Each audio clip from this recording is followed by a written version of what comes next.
जय श्री राम बच्चों।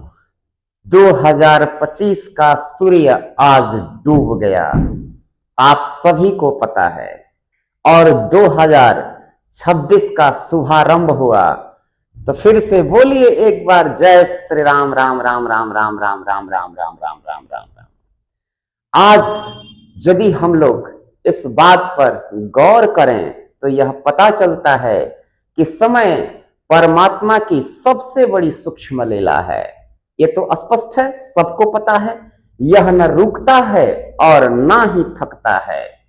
इसीलिए कहा जाता है कि इस दुनिया में सबसे बड़ा यदि कोई चेंज रूपी कांस्टेंट है तो वह है समय परिवर्तन। इसलिए यह कहा जा सकता है कि समय न तो किसी का पक्षधर होता है और ना ही किसी की प्रतीक्षा करता है। मनुष्य या प्राणी समय का सदुपयोग करे या दुरुपयोग करे, अपने ही गति के नियम का पालन समय हमेशा करता है। समय से बड़ा कोई ग्रंथ नहीं है। यह पुराण गवाह है, सभी आचार्य गवाह हैं और इतिहास गवाह है, और कर्म से बड़ा कोई उपदेश नहीं है। यह सभी लोग प्रयोगात्मक रूप से, सैद्धांतिक रूप से और शास्त्रीय रूप से प्रमाणित कर चुके हैं। मनुष्य छोटा और बड़ा नहीं होता, उसका भाव, उसका आवरण ही उसका परिचय होता है। यह सभी लोगों को पता है। क्यों? क्योंकि शास्त्र भी कहता है कि मनुष्य का सबसे बड़ा यदि कोई साथी है तो उसका काल, कर्म और व्यवहार ही है। इसके अलावा यदि हम यह बात करें तो प्रभु से यही मैं प्रार्थना करूंगा कि 2026 हम सभी के लिए प्रभुमय, प्रेममय और आनंदमय रहे। और इसके लिए सबसे बड़ी बात यह होगी कि हम लोगों को अपनी थोड़ी सी भावना बदलनी होगी। क्यों? क्योंकि जब तक हम लोग भावना को नहीं बदलेंगे तब तक हम लोग प्रभुमय नहीं हो सकते, प्रेममय नहीं हो सकते और आनंदमय नहीं हो सकते। सामान्य रूप से यदि देखा जाए तो यह आपके सामने प्रतीत होता है कि सफलता के लिए हर व्यक्ति को कुछ न कुछ अपने कर्म में परिवर्तन करना पड़ता है। कितने लोगों को अपने घरों में यह स्पष्ट होता है कि पिता को पुत्र से नहीं जमता है या पटता है, और कितने लोग यह कहते हैं कि सूर्य को जल देने से क्या होता है, लेकिन होता है। यह प्रयोगात्मक है, यह शास्त्र नहीं, इतिहास नहीं। कुछ लोगों का प्रयोगात्मक जो सद्भाव है उनसे पूछिए, वह जा करके मैं तो करता हूं तो मैं तो बता ही रहा हूं कॉन्फिडेंस के, लेकिन आपके आस पड़ोस में यदि यह कोई करता होगा तो उसके मनोभाव, उसकी प्रवृत्ति और उसकी सफलता के कदम को देखिए। कहने के लिए और नहीं करने के लिए, और जो समय को जितना ही बर्बाद करता है वो यही कहता है कि मेरे पास समय नहीं है तो मैं यह काम कैसे करूं।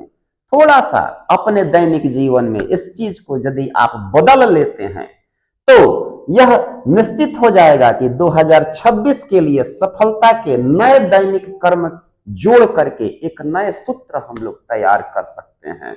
उसमें और कुछ नहीं करना है, अपने घर के पिता को ही प्रणाम करना है प्रतिदिन सुबह, और उनको उनकी जो भी सेवा हो, जो भी मनोभाव हो, जो भी उनकी आज्ञा हो, समझ या असमझ के अनुसार उसका पालन करना है। क्यों? क्योंकि चंद्रमा मनसो जातश्चक्षु सूर्यो अजायत, यानी कि क्या है? सूर्य आत्मा है और यह 2026 सूर्य का ही अंक है।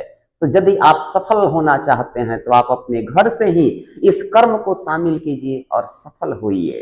दूसरा, अभी मैं बोला कि सूर्य आत्मा है। यदि आप सूर्य की सेवा प्रतिदिन सुबह एक लोटा जल में जो है थोड़ा सा गुड़, थोड़ी सी रोली, एक लाल फूल उड़हुल या गुलाब का डाल करके और सूर्य को जल देते हैं तो आप देखेंगे कि 2026 में जितने भी आपकी मनोकामना रूपी सफलता नहीं हुई है वह धीरे धीरे पूर्ण होती हुई नजर आएगी। इस कर्म को करिए और अपने दैनिक कर्म में जोड़िए, क्योंकि कोई आपको अलग से कार्य नहीं करना है। और आप अपने आप को सफल होइए और सफल बनिए और इस सफलता के सूत्र को जो है लोगों तक पहुंचाइए और आप सनातनी हैं, इसलिए इस चीज को क्या कीजिए, सभी लोगों को, जितने भी सनातन भाई हैं उसको बताइए, क्योंकि यह इतिहास गवाह है कि यह कर्म आज का नहीं है, बहुत पुराना कर्म है। हम लोग धीरे धीरे पश्चिमी सभ्यता में छोड़ते चले जा रहे हैं। तो इसलिए अपनी भारतीय सभ्यता में इस चीज को जोड़िए और जुड़ा। यदि और भी कोई 2026 में नए सफलता के सूत्र चाहते हैं या किसी रोग से पीड़ित हैं, तो आप अपना date of birth, birth time share कीजिए, बर्थ प्लेस उसमें भी होना चाहिए, शेयर कीजिए। और भी सफलता के या बहुत सारे क्या कहते हैं निवारण को जानना चाहते हैं तो उसमें आप जान सकते हैं। आज के लिए बस जय श्री राम। 2026 के लिए नए नव वर्ष जो है आपके लिए बहुत ही मंगलमय हो, आपके लिए सफलता, शुभकामनाएं और आनंदमय हो।